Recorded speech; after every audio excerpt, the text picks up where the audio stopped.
My hands shook when they called my name, but it wasn't just the fame. It was because Sebastian Monroe was about to become my reality. Spotlights. Applause. A dream unfolding faster than I could breathe. I wasn't just stepping into a career. I was stepping into a story I wasn't sure I was ready to live. Like, share, comment, and hit that subscribe button if you've ever felt your life change in a single breath, or if you've ever fallen for someone who wasn't supposed to notice you, but did. Now back to my story. Trust me, I never expected to win. I was just another hopeful in a sea of talent, thinking I'd get my shot, but when they called my name, the world didn't stop. It sped up. My heart thudded in my chest, each beat a drumroll that echoed louder than the applause filling the room. The spotlight seemed to shine brighter, even though I wasn't sure I belonged under it. I stumbled out of my seat, my hands sweaty, my legs weak. But none of that mattered. The only thing that mattered was what came next. They had just announced it, the winner of the contest, and there, in the center of the stage, stood the one person I'd admired for years. Sebastian Monroe. His presence was as overwhelming as his voice, as dazzling as the glittering lights around him. The man whose music had filled my earbuds through countless sleepless nights, whose songs had been the soundtrack to my dreams. Now, standing only a few feet away from him, I could barely breathe. He smiled, the same bright, perfect smile that had sold millions of albums and captivated thousands in concert halls all around the world. The man who could make an entire stadium fall silent with just one note. He was perfect in every way. His style, his charisma, the effortless way he moved. Everything about him was iconic. But behind those eyes, I couldn't help but notice a flicker of something. Maybe it was just the weight of the moment, but there was something in his gaze that made me think he wasn't entirely what he appeared to be. Like the smile he wore was just a mask for something deeper, something quieter, maybe even lost? My legs carried me up the steps before I even realized it. When I reached the top, Sebastian stepped forward, extending his hand. I stared at it for a second, unsure if I was hallucinating. This wasn't real, was it? Congratulations, Nathaniel. His voice was smooth like velvet, and my name sounded so much more beautiful when he said it. You did it. I blinked, trying to wrap my mind around the fact that he was speaking to me. Me, Nathaniel. A guy who barely even knew how to form a sentence in front of his idols, let alone stand face to face with one. I reached out, feeling the warmth of his hand, and for a split second, everything felt like it was moving in slow motion. It was surreal. My mind was still processing everything. This couldn't be real. I can't believe this, I stammered, my voice cracking just a little as I took his hand. You earned it, he said with a reassuring smile. Now the real fun begins. His words didn't fully register at first. Fun. Was he serious? This was the moment I'd been waiting for my whole life. I had won. I was going on tour with Sebastian Monroe, the same man who had inspired me to pursue music in the first place. As the stage manager handed me a microphone, my thoughts swirled. The crowd's applause was distant, muffled by the rush of adrenaline pumping through my veins.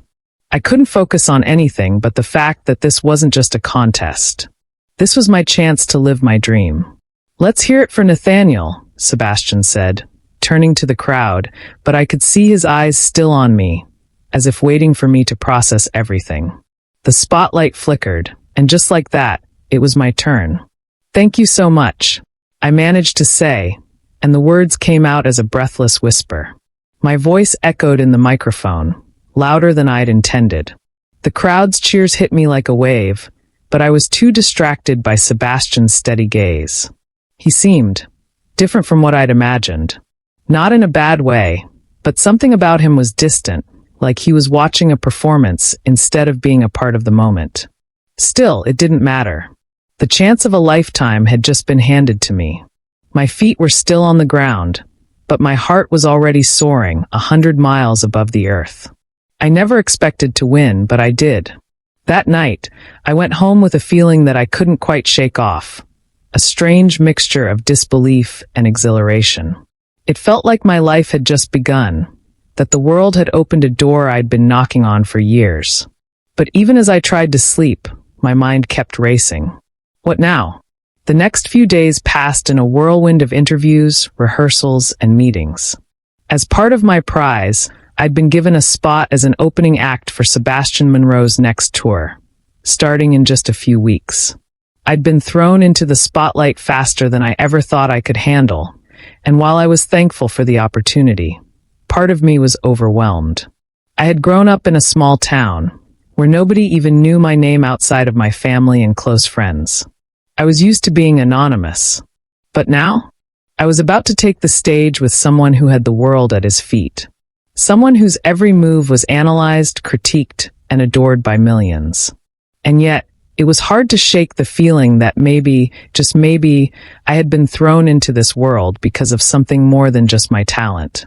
The first time I stepped into the tour's rehearsal space, it was a cacophony of noise.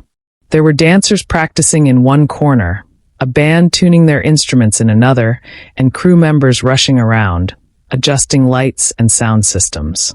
And then there was Sebastian. He was sitting off to the side, his head bent down as he fiddled with his phone. I couldn't help but watch him from a distance. I knew this was my chance to prove myself, but my mind kept drifting back to him. Sebastian Monroe, my idol. My inspiration. The man who had shaped my love for music. He had a presence about him that was undeniable. Even in the quiet moments, even when he wasn't performing, he exuded an energy that filled the room. But the longer I observed him, the more I realized that he wasn't the same person I had seen on stage. The vibrant, confident superstar I had idolized seemed different. Detached, almost. As if sensing my gaze, he looked up. For a second, our eyes met. And just like that, the world seemed to shrink around us. He smiled, but there was something almost tired in it. A ghost of a smile. "You must be Nathaniel," he said, his voice as smooth as it had always been in interviews and songs. "Glad you could make it. You ready for this?" I nodded, suddenly feeling a little nervous. The person I had always dreamed of meeting was standing right in front of me, and for the first time, I wasn't sure if I was ready. Yeah, I think so." His smile softened, and he stood up, walking over to me with that same fluid grace I'd seen on stage. "Don't worry. You'll do great. Just remember to have fun out there." I wanted to believe him, but deep down I knew something was off. It wasn't just the pressure of performing. It was the weight of the unspoken things between us. The things that neither of us were ready to confront yet. But I couldn't deny the pull. Not just towards his music, but towards him. There was a depth to Sebastian Monroe that I hadn't expected. A quiet vulnerability that didn't match the image the media had crafted. And as much as I wanted to focus on the tour, the music, the adrenaline of it all, there was something else in the air. Something between us. Something that neither of us could ignore. The first time I saw him without the camera lights, without the perfect grin, I saw a man who was losing himself. It's one thing to worship someone from afar, to admire them through the lens of a screen. Their perfection is projected, filtered through layers of glamour and illusion. You believe in the myth, in the carefully curated persona the world sees. But when you're suddenly standing in their shadow, when you're living this close to the center of their universe, you see things you never imagined. I saw him. Not the superstar, not the man who lit up stadiums and sold out arenas. No, this was someone different. This was the real Sebastian Monroe. It was the end of our second week on tour, and I had begun to get used to the chaos of it all. The rehearsals, the constant pressure, the relentless schedule. And then, as if the weight of it all finally became too much, Sebastian cracked. The show had gone off without a hitch, another flawless performance that left the crowd screaming for more. But something was off. He didn't look like the man who had owned the stage just moments ago. He was quiet. His shoulders were tense as we walked off stage, his usual energy replaced with something hollow. I didn't know what to make of it at first. I figured it was just the exhaustion catching up with him, the natural aftermath of a high-energy show. But then, the next day, when we were all in the dressing room, I saw it, the cracks. I had been sitting on the edge of a couch, scrolling through my phone, when I noticed Sebastian step into his private dressing area. The door clicked shut behind him, but the muffled sound of his voice carried through the thin walls. He was arguing with someone on the phone, his manager, I assumed. But the words weren't the angry kind of argument I expected. "I can't keep doing this." His voice was soft, barely above a whisper, but it carried an edge of desperation. "I don't know who I am anymore." My heart skipped a beat. Was he talking about the tour? Or was it something more? I couldn't be sure, but the sadness in his tone struck a chord deep within me. For a moment, I almost wanted to step forward, to knock on the door and ask if he was okay. But I didn't. I couldn't. He was my idol, and I was just the new guy, an opener, someone who didn't deserve to get involved in the personal turmoil of the man who had changed my life. I tried to distract myself, but it wasn't easy. The thought of Sebastian, my Sebastian, breaking down like this kept replaying in my mind. I kept thinking about that voice, the uncertainty in it. And the more I thought about it, the more I realized that something was deeply wrong. By the time the show rolled around that night, I could tell something had shifted in him. He was putting on his mask again, that bright, dazzling smile for the cameras, but it didn't quite reach his eyes. His movements were stiff, his expressions forced. It was like he was going through the motions, but no longer living in them. Backstage, as we prepared for the final curtain call, I couldn't help but watch him. He was standing by the mirror, adjusting his jacket, but his reflection didn't look like the confident, untouchable star I had seen on stage just a few moments ago. The fatigue in his eyes was obvious, and the perfection of his appearance didn't fool me anymore. He caught my gaze in the mirror, and for a second his eyes softened. "You okay?" I asked before I could stop myself, the words slipping out uninvited. He smiled that fake smile again, but it didn't quite reach his eyes. "Yeah, I'm fine. Just tired." I wasn't sure if I believed him.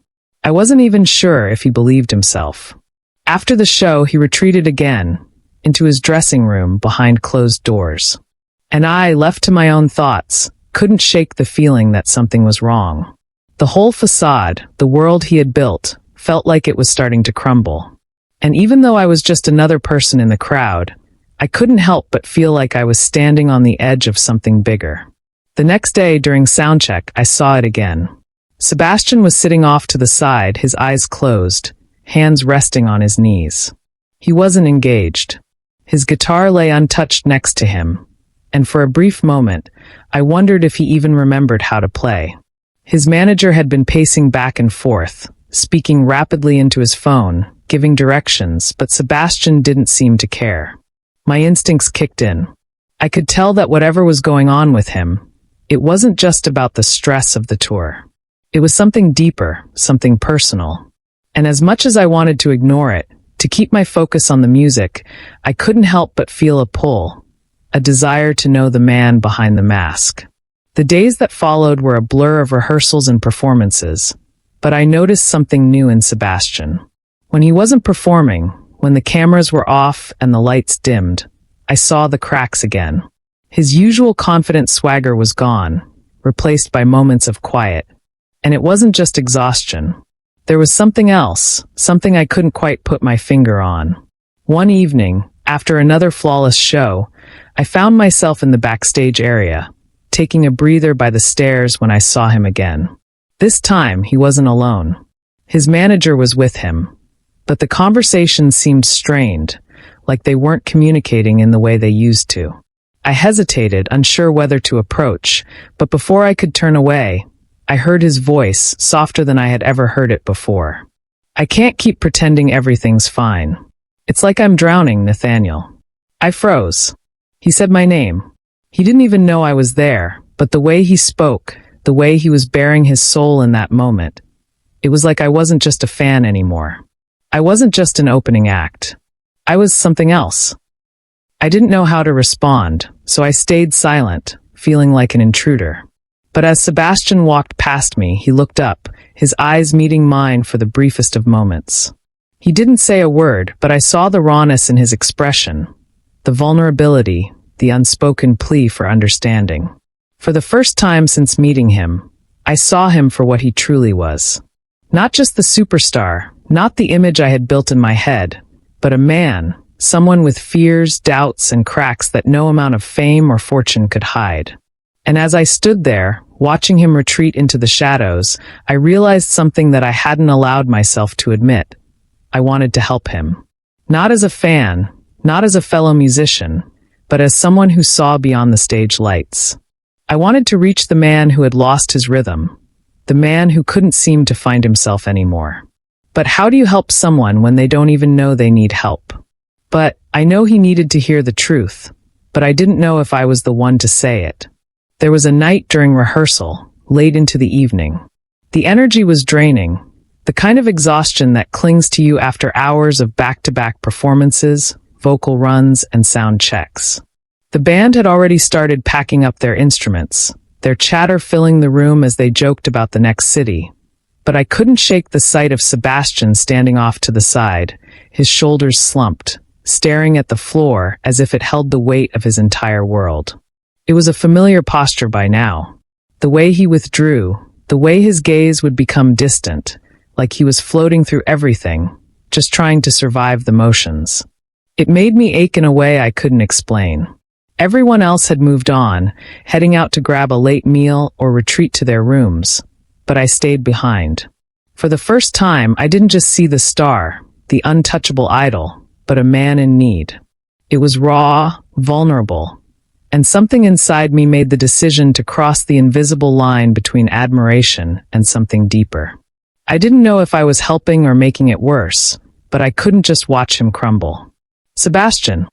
My voice came out too soft, too hesitant, but it broke through the noise in the room. He looked up, and for the briefest moment, I saw the guard drop. His eyes were tired, haunted even, but there was a flicker of surprise, maybe even relief, that someone had noticed. "Hey," he said, his voice a little hoarse, almost as if he hadn't spoken in hours. "What's up?" I didn't know why I did it. I didn't know why I stepped forward, my heart racing, my words tumbling out before I could second-guess myself. "You're not just a pop star, Sebastian," I told him, watching his face closely. "You're an artist. And artists, sometimes they need to be vulnerable. They need to let themselves feel. You can't keep pretending that everything's okay, because it's not, and I think you know that." His face twitched at my words. The kind of twitch that comes from someone caught off guard, like they've heard something they've been trying to avoid. For a long moment, there was silence between us. The air seemed thick, charged, but I couldn't take the words back now. His voice trailed off, like he was trying to find a way to respond but didn't know how. His hands fidgeted at his sides, betraying the calm he was trying to project. "You don't have to have it all figured out, you know," I added, softer this time. "It's okay to not be perfect. To be human." His eyes locked onto mine, and in that moment, I saw something shift. It was subtle, like the faintest crack in the facade he'd so carefully built. The confident, untouchable Sebastian Monroe that the world saw was still there, but in that fleeting second, I saw something else. Something raw, something lonely, something that only a handful of people would ever get the chance to witness. His lips parted, like he was going to say something, but instead he just nodded slowly, almost imperceptibly. He didn't speak, and I didn't push him to. I knew this was too much, too soon. The words hung between us, unsaid but felt in the air. And before I could say anything else, he turned his gaze away, back to the floor, that familiar weight settling back onto his shoulders. He had heard me, but I wasn't sure if it had made any difference. "I'll be okay," he finally said, though the words felt hollow.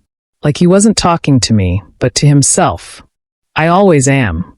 I wanted to argue, to tell him that okay wasn't good enough, that he didn't have to carry this burden alone. But I didn't. I just nodded, unsure of what else to say, unsure if I even had the right to say anything. I watched as he took a deep breath and stood up straighter, slipping back into the persona that the world expected of him. It was as if the moment had never happened, like the crack I'd witnessed had been filled, sealed away for another time. But deep down, I knew it wasn't over. He wasn't okay. And neither was I, because I couldn't stand the thought of him falling apart and not being able to help. As he walked past me, heading for the door, he stopped. For a moment, I thought he was going to speak again, but instead he just gave me a small, tight-lipped smile. It wasn't much, but it was enough. "Thanks," he said quietly, before walking out of the room, leaving me standing in the middle of the studio, wondering if I'd just made things worse or if, in some small way, I had helped him start to heal. The next few days went by in a blur of rehearsals and shows. Sebastian seemed to keep his distance, but the tension between us was different now. Every time our eyes met, there was an unspoken understanding. He was still carrying his burdens, but there was something more to him now, a slight shift that I couldn't ignore. He was still broken in places, but maybe, just maybe, he wasn't as alone in it as he had been before. And as for me, I couldn't shake the feeling that I was in too deep now. My heart had started to beat for him in a way I hadn't planned, and I wasn't sure if it was love or simply the connection of two broken people trying to find their way back to something real. But as I lay in bed that night, staring up at the ceiling, I knew one thing for certain. I couldn't walk away from this. Not now. Not when I was the only one who had seen the real him. The one who needed saving, even if he couldn't admit it yet. The next day, he smiled at me. That smile, it was different this time. It wasn't for the cameras. It was for me. It wasn't supposed to happen like this. I was just the opening act, a kid with big dreams and a shot at the spotlight. But nothing had prepared me for the pull Sebastian had on me. Nothing prepared me for that night. The show had been incredible. An electric atmosphere, fans screaming, lights flashing. But after the crowd had dispersed, after the last note faded into the night, we were just two people. Two people with the weight of the world on their shoulders, trying to make sense of their own lives amidst the chaos. Sebastian pulled me aside in the dimly lit hallway backstage, away from the cameras, away from the constant buzz of the crew. "Hey," he said, his voice softer than I was used to. It was a strange contrast to the larger-than-life persona he wore on stage. "I wanted to talk to you about something." I didn't know what to expect, but I followed him without question. We found a quiet spot, away from the rest of the tour crew. He leaned against the wall, his arms crossed loosely. "Tell me about your dreams. I mean, what do you really want, Nathaniel? Not just the music, but everything. The things you don't tell anyone." I was taken aback by his sincerity. Most people asked about my career, about the next big gig, or how I planned to make it in the industry. But Sebastian didn't care about any of that. He wanted to know me, the real me. I hesitated at first, not used to someone genuinely wanting to know my inner thoughts. But there was something about him, a vulnerability beneath his hardened exterior that made me feel safe. So I let the words spill out. I told him about my struggles, my fears, how I sometimes felt like I wasn't enough, like no matter how hard I worked, the success I craved always seemed just out of reach. I told him about the nights I stayed up, second-guessing every decision I'd ever made, wondering if I'd ever get to the place where I truly felt fulfilled. He listened without interruption, nodding occasionally, his gaze soft and focused. It was unlike anything I'd ever experienced before, this kind of attention. The way he didn't try to fix me but simply understood. When I finished speaking, he didn't offer empty words of reassurance. He didn't say, "You'll be fine," or "You'll get there, don't worry." No, he just stood there, letting the silence hang between us. And then, for the first time that night, he smiled. It wasn't the kind of smile he gave the cameras, the one with the perfect angles and rehearsed charm. No, this smile was raw, real, just for me. That smile, it made my heart skip a beat. It felt like it resonated deep in my chest, like I could feel it in every bone, every cell. "It's okay to not have all the answers, Nathaniel," he said quietly. "Not everything has to be perfect. But your passion, that's what matters. You'll get where you're meant to be. I know it." His words, those few simple sentences, meant more than anything I'd heard in a long time. They weren't just empty words of encouragement. They were grounded in something real. He wasn't just talking to a fan. He wasn't just speaking to a colleague. He was speaking to me. There, in that small moment, everything seemed to shift. The chaos of the tour, the pressure, the constant noise, it all faded. All that was left was the two of us, standing in the quiet, sharing something that no one else would understand. I didn't know when the lines started to blur, but they did. It wasn't sudden. It wasn't like a switch had flipped. But over the next few days, something began to change between us. We started spending more time together, after rehearsals, during sound checks, or just late at night when the world outside seemed to disappear. At first, it was casual. A joke here, a laugh there. But soon, the conversations deepened. It wasn't just about music anymore. We talked about life, our pasts, our dreams, our fears. We'd sit for hours talking about everything and nothing, sharing parts of ourselves that felt too fragile to say aloud. And then came the touches. At first, it was just a brush of the hand, a fleeting touch on the shoulder. But over time, they became more lingering. A hand resting on the small of my back, his fingers grazing mine when we walked side by side. Each touch seemed to carry more weight than the last, like there was an unspoken understanding between us that neither of us was ready to confront. I didn't want to read too much into it. I didn't want to be the one who assumed, the one who jumped to conclusions. But every time Sebastian looked at me, there was something more in his gaze. Something deeper than just the camaraderie of two people on a tour. There was a spark, a pull, a connection, and I couldn't ignore it, no matter how hard I tried. The next time we were alone, during a late-night walk around the venue after another sold-out show, he stopped me in my tracks, his hand on my arm, pulling me gently to face him. "Nathaniel," he said, his voice low and steady, "I'm not going to pretend that nothing's changing between us. And I don't know where it's going, but I can't stop it." My heart raced in my chest, my breath catching. This was it. This was the moment when everything would either fall apart or fall into place. And in that moment, I couldn't find the words to say. All I could do was nod, my chest tight with anticipation. Sebastian's eyes softened, and without a word, he stepped forward, his hand resting on the side of my face. And I let him. It wasn't anything more than a simple gesture, but it felt like everything. Like he was letting me into the parts of him no one else had ever seen. And for the first time, I didn't feel like just the kid on the tour. I didn't feel like just his backup act.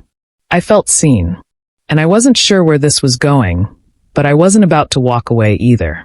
Every day felt like a step further into unknown territory, and each step left me questioning my own resolve. Was I really prepared to let myself fall for the man who'd spent years behind the curtain of fame? Or was this just another passing moment, a fleeting connection that would fade as quickly as it had come? But as we continued to share our late-night talks, our quiet moments amidst the chaos of the tour, I knew one thing for certain. I was already in too deep. And somehow, I didn't want to climb back out. I knew it was wrong, but when his fingers brushed mine backstage, the world felt right. It wasn't supposed to be anything more than a casual touch, a fleeting brush between two people in the madness of a backstage area. But when Sebastian's fingers grazed mine, something shifted inside me. The noise of the tour, the press, the flashing lights, all of it faded into the background. In that moment, it was just us. No cameras, no crew, just the space between us filled with an energy I couldn't explain. I looked up at him, my heart racing, and saw that same tension in his eyes, something vulnerable, something real. He didn't pull away. Neither did I. It was just a simple touch, but it was more than I could handle. It was a spark, an unspoken promise that neither of us was ready to acknowledge. His eyes flickered to mine, a slight hesitation in his gaze, but there was no mistaking it. He felt it too. We were both on the edge, teetering between the impossible and the inevitable, and as his hand lingered near mine, I couldn't bring myself to pull away. The world around us moved at 1,000 miles per hour, but in that moment, time stood still. One night, the music stopped. The crowd was gone, the lights turned off, and in the quiet, we found each other. It was after a long, intense show. The crowd had left, the noise of the audience fading away, and the backstage area was quiet, almost eerily so. The band was packing up, the crew had begun to clear out, and for the first time in what felt like ages, everything was still. And then, out of nowhere, Sebastian was there. He grabbed my arm gently, pulling me into his dressing room without saying a word.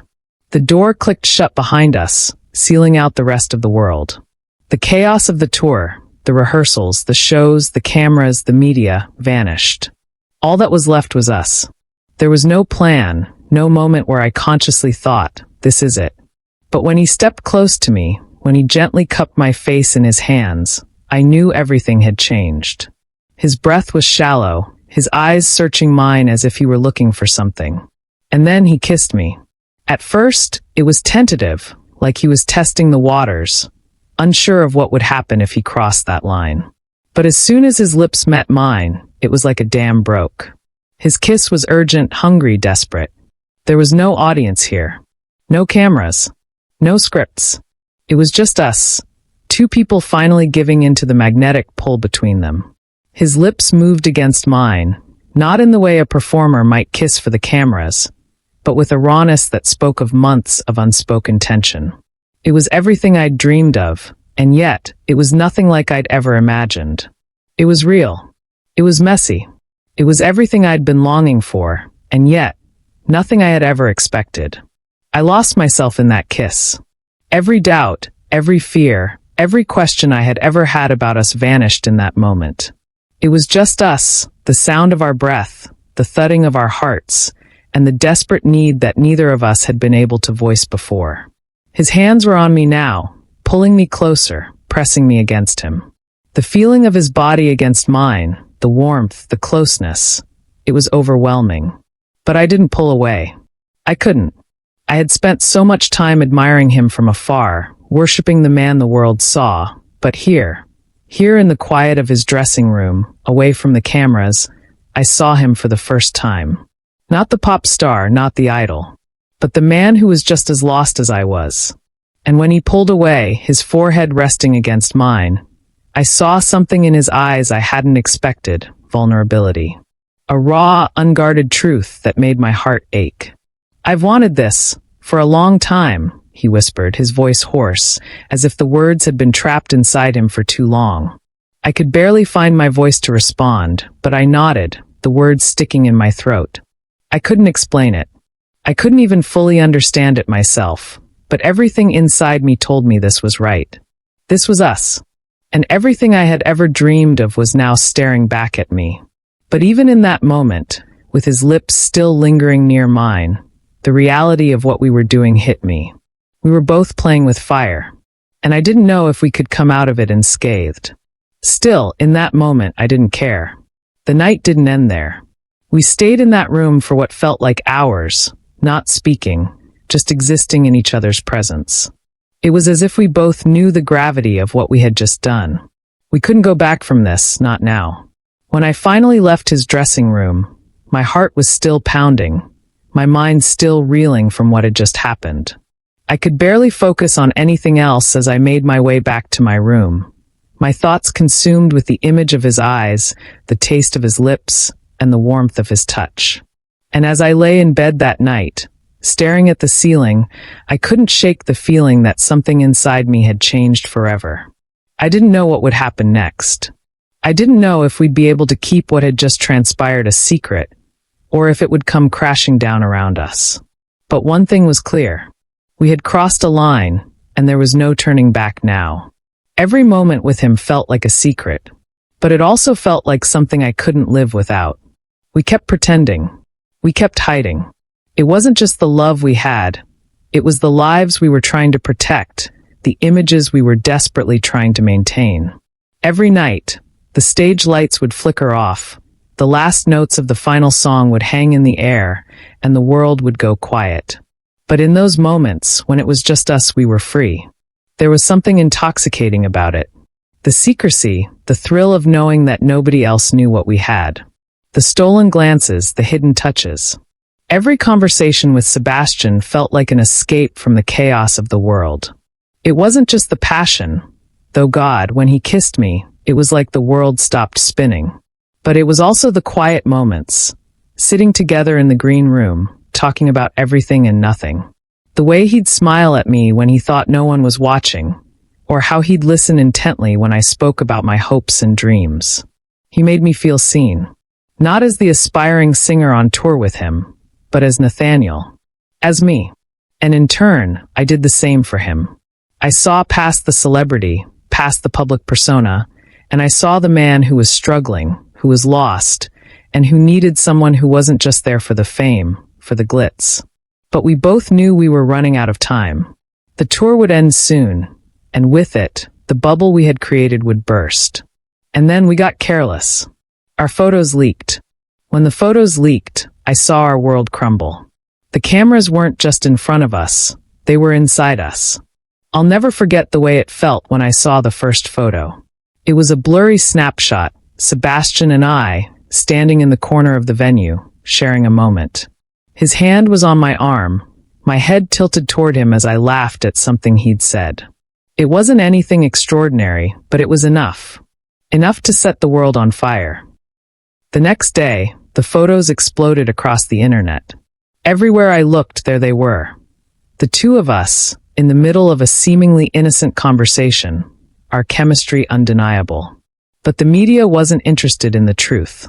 They didn't care about the late-night talks, the shared dreams, the quiet love we had found in the chaos. All they saw was a scandal, another pop star caught in a relationship that wasn't meant to be. And I became the villain. The rumors started to spread like wildfire. Nathaniel, the young singer, had seduced Sebastian Monroe, the troubled pop star. They painted me as a leech, someone who had used Sebastian's vulnerability to climb my way into the spotlight. They said he was weak, that I had taken advantage of him. The truth? It was never about any of that. It wasn't about fame or manipulation. It was just about two people who had connected, who had fallen in love in a world that didn't understand them, who were caught in a whirlwind they never asked for. But the cameras, they didn't care about that. The world didn't care about what was real. They only cared about the spectacle. The phone calls started coming, managers, PR teams, even some of the band members. Everyone had something to say. But Sebastian? He was silent. He wasn't returning anyone's calls, and I couldn't help but feel like he was pulling further and further away. The worst part, I knew he felt trapped. The paparazzi, the fans, the media, they were suffocating him. Every step he took was scrutinized, every word twisted. And now, with the truth of us out there, I could see the weight of it in his eyes. For me, it was different. I wasn't the one with everything to lose. But for Sebastian, everything was at risk. His career, his reputation, his image. And as much as I wanted to be there for him, to help him through it, I could feel the distance growing between us. We were in too deep. The secret was out, and I didn't know how we would survive it. The next few days were a blur. The media frenzy was relentless. There were interviews, press statements, endless commentary from people who didn't know us, didn't care about the truth.